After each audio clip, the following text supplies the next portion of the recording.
अस्सलाम वालेकुम, I am Urooj Zahra, your English language instructor. उम्मीद करती हूँ आप सब खैरियत से होंगे। आज की इस वीडियो में मुख्तलिफ स्ट्रक्चर्स हम पढ़ेंगे और अगर आपको ये स्ट्रक्चर्स आ गए तो आप मुख्तलिफ तरीके से डिफरेंट सेंटेंसेस बना सकते हैं। सबसे पहले हम बात करते हैं there is no harm in. There is no harm in का एक स्ट्रक्चर है जिसका लफ्जी मतलब होता है कोई हर्ज नहीं है, कोई नुकसान नहीं है। यानी मिसाल के तौर पर अगर आप कोई काम कह रहे हैं कि मुझे ये काम करना चाहिए या नहीं, तो अगर मैं आपको सजेशन दूं कि इस काम को करने में कोई हर्ज नहीं है तो वहां पर आ जाएगा there is no harm in. याद रखिएगा जब भी इंग्लिश में इन आता है और उसके बाद आपको वर्ब लगाना है तो वर्ब की फोर्थ फॉर्म आती है there is no harm in. There is no harm in going on walk, कि भाई वॉक पे जाने में कोई हर्ज नहीं है, कोई नुकसान नहीं है। There is no harm in getting ready for interview, कि इंटरव्यू की तैयारी करने में कोई नुकसान नहीं है।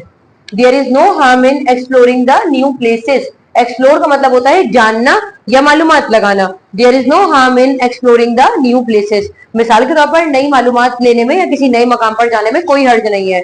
आगे बात करते हैं कि इंग्लिश लिसनिंग करने में कोई हर्ज नहीं है। आपने क्या करना है, there is no harm in, यहाँ पर क्या हो जाएगा सुनना, तो सुनने को हम क्या कहते हैं listening. There is no harm in listening English. English को बोलने में कोई हर्ज नहीं है, कोई नुकसान नहीं है। There is no harm in, अब मैंने कहा बोलने में, तो स्पीकिंग इंग्लिश। खुद से मेहनत करने में कोई हर्ज नहीं है। There is no harm in working hard, तो आप सिर्फ वर्क की आईएनजी फॉर्म तब्दील करते रहे, आपके पास मजीद सेंटेंसेस बनते रहेंगे। इसके बाद है एबल टू। एबल टू का मतलब होता है किसी काम को करने की यानी आप में सलाहियत है, यानी आप किसी काम को करने के लिए कैपेबल है। तो आप इसके लिए अगर कहना चाहें तो कैपेबल भी लिख सकते हैं, कैपेबल टू। आपने कुछ भी नहीं करना। We are able to open the new startup. Startup कहते हैं किसी कंपनी को, किसी नए बिजनेस को। We are able to open the new स्टार्टअप, हम लोग कोई नया बिजनेस करने वाले हैं या करने के काबिल हैं, हम लोग किसी नया बिजनेस करने के काबिल हैं। एबल टू का मतलब है काबिल होना।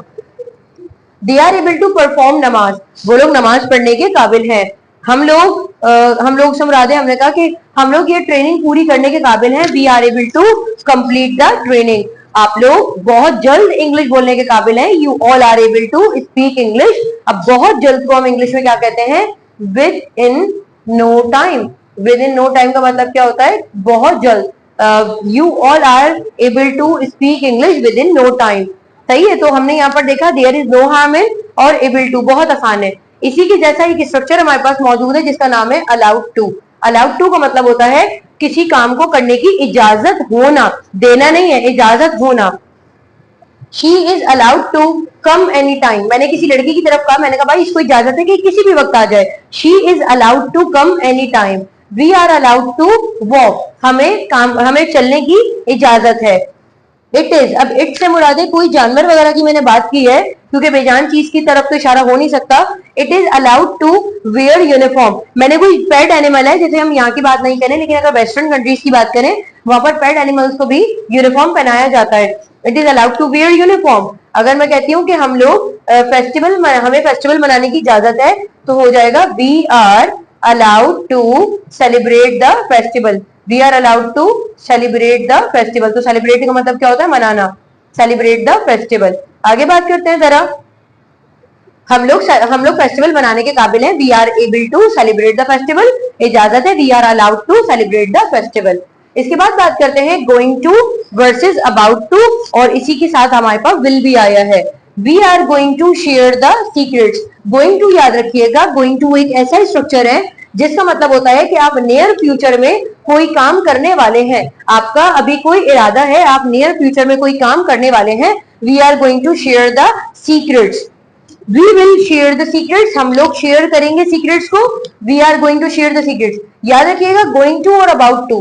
गोइंग टू का मतलब होता है किसी काम को करने वाले हैं, जबकि अगर अबाउट टू की बात करूं तो अबाउट टू का मतलब होता है किसी काम को बस करने ही वाले हैं, थोड़ी सी देर बाकी है तो गोइंग टू, और कोई वक्त ही बाकी नहीं है, आप कभी भी कर देंगे, कोई वक्त ही नहीं है, that is called about to.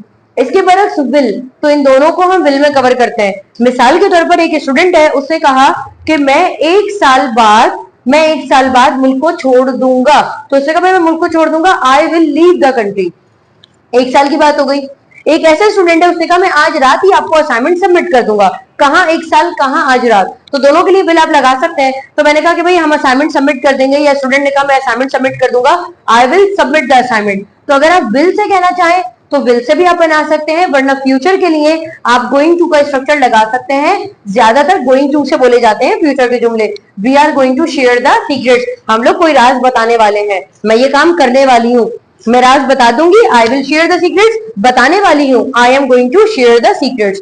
अगर आप अबाउट टू लगाना चाहें तो अबाउट टू भी लगा सकते हैं, जहां गोइंग टू है वही अबाउट टू है, बस दोनों में कोई फर्क नहीं है। इसके बाद आखिरी स्ट्रक्चर की तरफ चलते हैं, that is called willing to. Willing to का मतलब होता है किसी काम को करने का इरादा है या किसी काम को करने का दिल चाह रहा है। They are willing to give me assignment, उन लोगों का दिल चाह रहा है कि वो लोग मुझे असाइनमेंट दें। They are willing to give me assignment. He is willing to swear, swear का मतलब होता है कसम खाना। He is willing to swear for getting admission, अगर मैं यूं कहूं कि भाई वो तो कसम खाने को भी तैयार है एडमिशन लेने के लिए।